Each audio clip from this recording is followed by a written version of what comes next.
I thought my mother-in-law was just trying to force me out of our home, but the moment I uncovered her hidden records, I realized I had accidentally walked into the middle of a massive organized scheme. I wasn't just losing my marriage. I was staring down the barrel of a life-threatening conspiracy that would keep her behind bars for decades. I always knew my mother-in-law, Martha, viewed me as a placeholder, a temporary fixture in her son's life that she was constantly trying to prune away. But I never imagined she would go to the lengths she did just to clear the path for her favorite candidate, a girl from her own social circle who, in her eyes, possessed the right pedigree. The house we lived in had been a wedding gift from Martha's late husband, but due to a complicated trust structure, the title remained in the family estate, with Martha as the primary executor. She held the leash, and for 3 years, she'd been tightening it around my throat, waiting for me to gasp for air. The plan started small: subtle jabs at my career, passive-aggressive remarks about my lack of a refined background, and the occasional accidental interference with our mail. But things turned sinister last month. I came home early from the office to find the locks being changed. Martha stood on the porch, her expression cold, claiming that the house was being reclaimed for a renovation project and that I had 30 days to vacate. When I confronted my husband, Mark, he was conveniently unavailable, blocked by a series of work emergencies that felt suspiciously timed. Martha had convinced him that I was struggling with a breakdown and that I needed space, effectively gaslighting him into believing that she was doing me a favor by forcing me out. I wasn't going to just pack a suitcase and fade into obscurity. I knew there was more to her sudden urgency than mere maternal meddling. I began digging into the estate's financial records, access I had been granted years ago by mistake, and which Martha had never bothered to revoke. What I found made my blood run cold. She wasn't just trying to evict me. She was laundering funds through a shell company registered at our address. She had been using the property to facilitate a complex, organized scheme to bypass inheritance taxes, and the trail of documentation was messy, to say the least. I realized then that she wasn't just trying to kick me out to preserve her social standing. She was trying to scrub the property of any witnesses.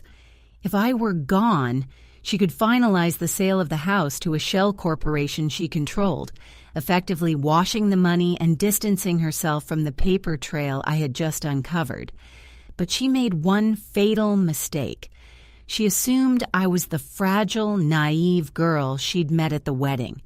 She didn't know that I had spent my entire career in forensic accounting. I began meticulously documenting everything.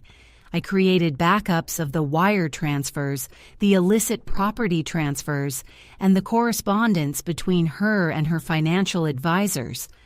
I knew I couldn't just go to the police. Martha had connections everywhere.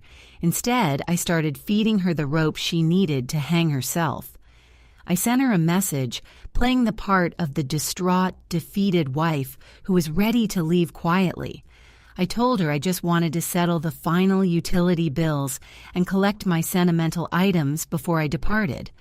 I arranged to meet her at the house on a Tuesday evening under the guise of signing a voluntary vacating agreement.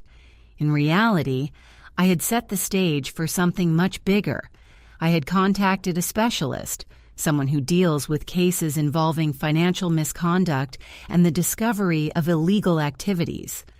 As I drove up the gravel driveway, the house looked deceptively peaceful, the sunset casting long orange shadows across the lawn. I saw Martha standing by the front door, her face a mask of triumph. She didn't know that inside the briefcase I was carrying wasn't just a simple contract, but a recording device and a printed log of every suspicious transaction she had ever authorized. I took a deep breath, checked my watch, and stepped out of the car. My heart was pounding, but my mind was laser-focused. I was moments away from handing her the documents, but as I reached the porch, I noticed something that made me freeze. A black sedan was idling at the edge of the property, its tinted windows rolled up, and I realized with a jolt of terror that she hadn't come alone.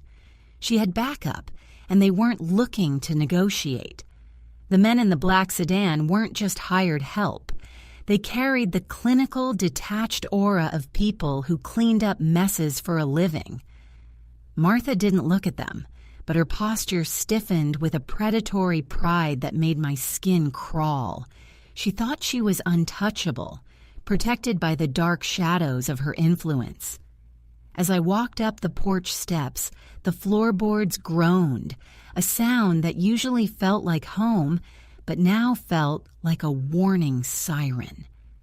Martha held out her hand, a thin, paper-filled folder gripped in her manicured fingers. "Don't make this difficult, Elena," she whispered, her voice like cracked glass. "Sign the papers, take your suitcase, and never look back. It's for the best. You aren't equipped to handle what's currently unfolding behind the scenes of this family." I didn't sign. Instead, I reached into my bag, my fingers brushing against the cold, hard casing of the hidden recorder. I had to keep her talking. I had to force her to acknowledge the organized scheme she had built under our roof. "I know about the shell company, Martha," I said, my voice steady despite the adrenaline surging through my veins. "I know about the fake invoices and the missing estate funds. I've seen the records." Her eyes narrowed, the mask of the doting mother-in-law slipping to reveal something much colder, something sharpened by years of greed. She leaned in, her perfume thick and cloying. "You've seen nothing but shadows, dear.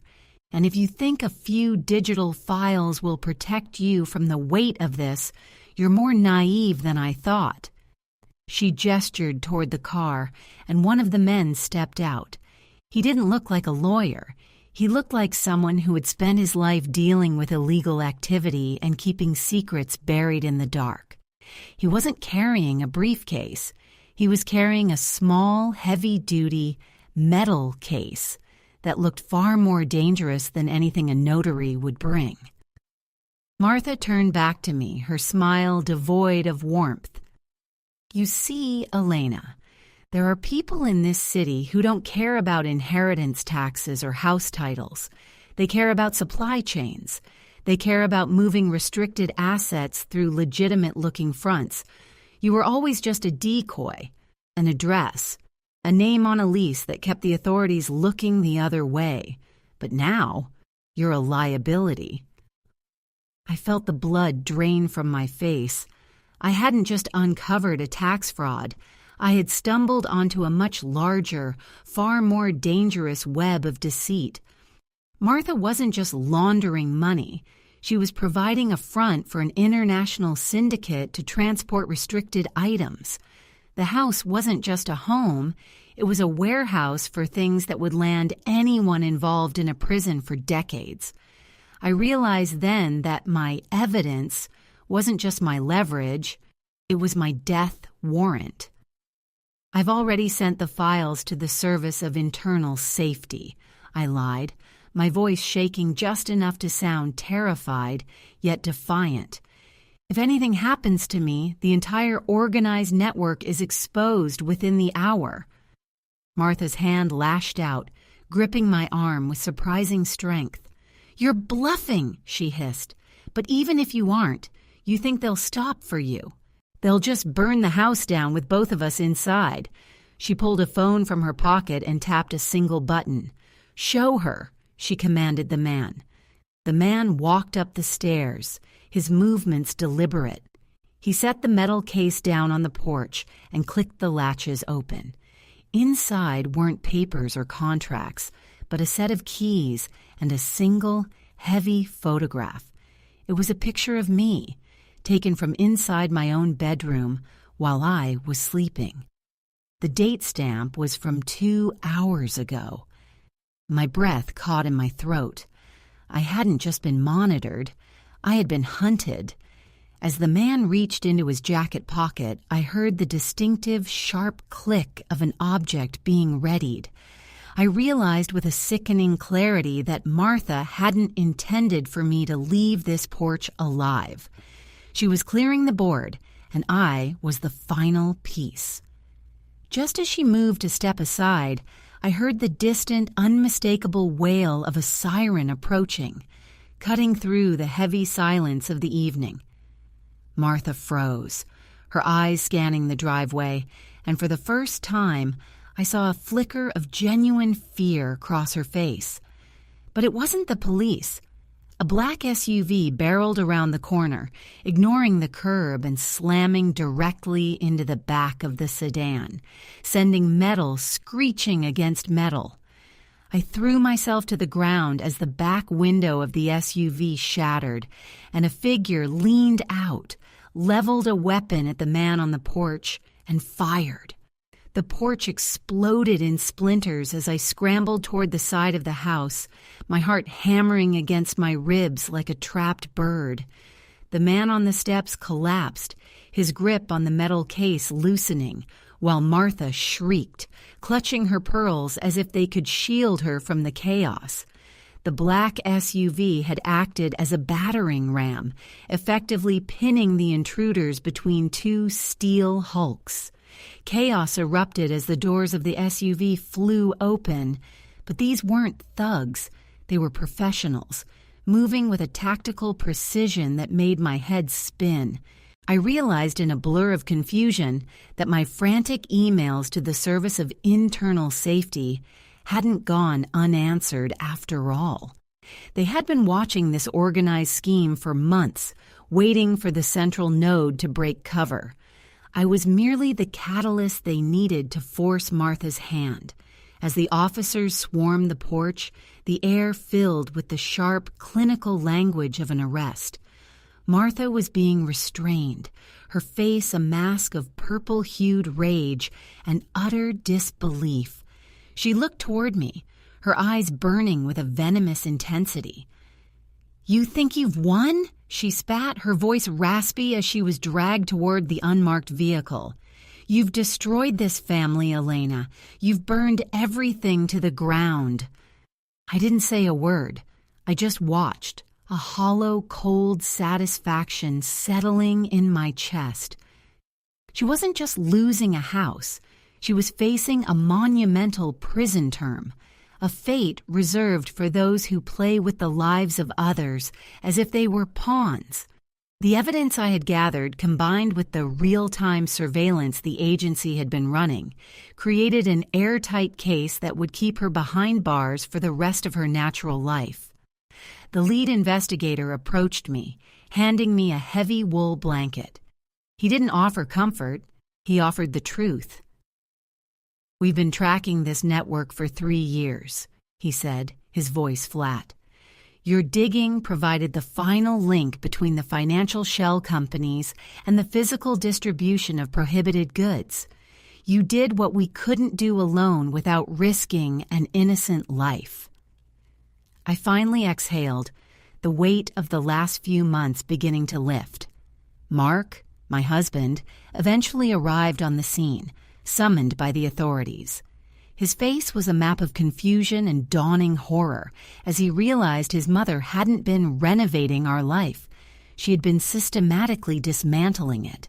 He looked at me, searching for forgiveness, but the look in his eyes told me he was too weak, too conditioned by Martha's shadow to ever truly be the partner I needed. The house was cordoned off as a crime scene. The contents of the metal case, the keys and the evidence of the illicit operation, seized by the state. The legal proceedings were long and grueling, but I was untouchable.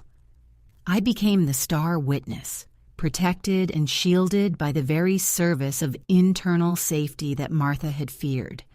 I moved out of the city, changing my name and building a career on the foundation of the very forensic accounting skills that had saved my life. Martha was sentenced to an enormous amount of time in a high-security facility, her legacy reduced to a cautionary tale in court documents. I kept the recording of our final conversation, not because I wanted to relive the terror, but as a reminder that being underestimated is often the greatest weapon one can possess. Sometimes, when the house is quiet and the light hits the floorboards just right, I think about that porch and the look on her face when the SUV smashed through her perfect, calculated world. She thought she was the architect of my eviction, but in reality, she was the architect of her own downfall. I didn't lose a home, I lost a prison. I walked away with my integrity, my life, and a quiet, profound freedom that no amount of money or illicit power could ever purchase. The chapter of Martha and the house is closed, and for the first time in my life, the path ahead is entirely blissfully my own. I had outsmarted them all, not by being stronger or faster, but by simply being the one who refused to be a victim, choosing instead to be the one who held the final damning truth.